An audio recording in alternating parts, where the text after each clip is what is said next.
There's a walkthrough of a 2019 Mercedes Sprinter 2500 rear-wheel drive camper van, originally built out by GeoTrek out of Colorado. So when I got it, inside was in shambles, just falling apart. I don't know if it was vandalized or the start of a remodel, but basically had to start over. I saved everything I could and changed some things and built out from there. So originally I just had a cut down queen bed that was 5 foot by 5 foot square, just on a platform here. Took that out. Now it's a full length queen, plus it's a little bit longer, a little bit wider than a queen, not quite a king size, but I added a ton of storage underneath this side, and then there's a hidden compartment. We just put like bedding and blankets, some stuff we want to keep hidden can go in there. Here's a Murphy bed and more storage. Power centers right here. It's got a 3,000 watt inverter, battery disconnects to run 1 or 2 at a time. There's a Remodel DC to DC charger and solar controller. 560 amp hours of lithium and batteries. And of course, here's the monitor, switch panel charges, inverter, on-off switch, and then just some exterior lights. There's also a light bar up top, just right here. Let's see, I kept these cabinets. I changed the sink just because we changed the bed. It shrunk the kitchen area, so maximized our space. It's a little fold-up sink. That's on a switch here. It's a 5-gallon clean, 5-gallon catch underneath. Storage for a camp chef, 2-burner stove. And here's how the sink looks and works. A little extra, scrub brush storage. And here's an Iceco, 12-volt. I think it's 40-liter fridge. That one's brand new. It's on a slide. And then this countertop extension is hinged, so you can fold and tuck that away while going down the road. And then a little extra kitchen storage on the wall, as well as all of these cabinets. We've had no problem, even on a 2-week trip. We were doing pretty good. Driver passenger seat, a little storage on the back. Passenger seat's on a swivel. Just pull a lever under and then swing it around.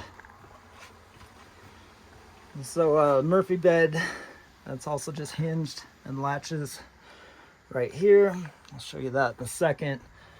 Bug screens on the back door and the side for sleeping in the open as much as you can. Also have a 12-volt air conditioner and fan up top. Then a gear slide with a couple bike mounts, and then aluminum L-track mounting points.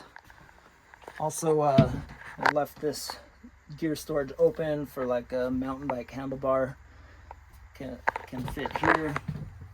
And then this open area where we store a brand new Dometic set type toilet. Just a extendo cord.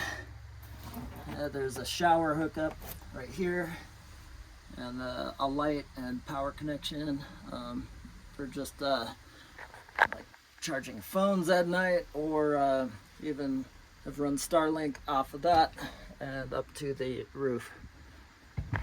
More lights, and these lights have chargers built in. It's the one side window. And then let me show you how the Murphy bed works. That's just levers right here,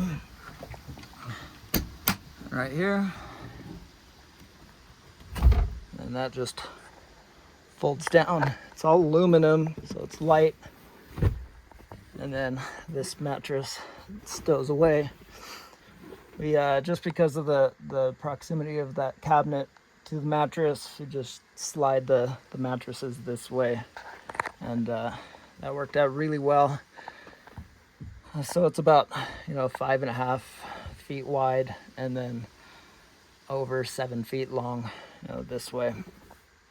No room to store any extra bedding in this Murphy, so either just set it on here or stow it underneath that hinged spot.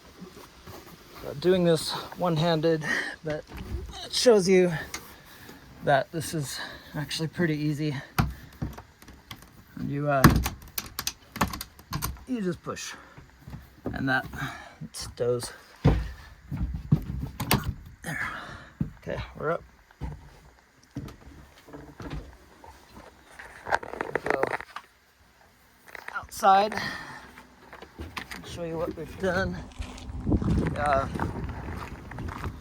Here's the, it's just a 110 connection, and then if you had additional solar panels, you can hook up right here. Have a rack attack, just to swing out the rack. Either have bikes or the e-moto, a spare tire, a ladder to the roof. Have a modular roof rack. And then there's two 200-watt solar panels up top, so two 100-watt solar, I should say. Also have a like paddle rack attachments, shovel attachments, etc. up there. There's the light. The tires are almost new, Goodyear GeoTrek. A 10-ply, the off-road lights up front, and there's just steps for the driver and passenger, or the slide door on the opposite side. It's about 95,000 and some odd miles. We've put maybe 4,000 on the last month or so.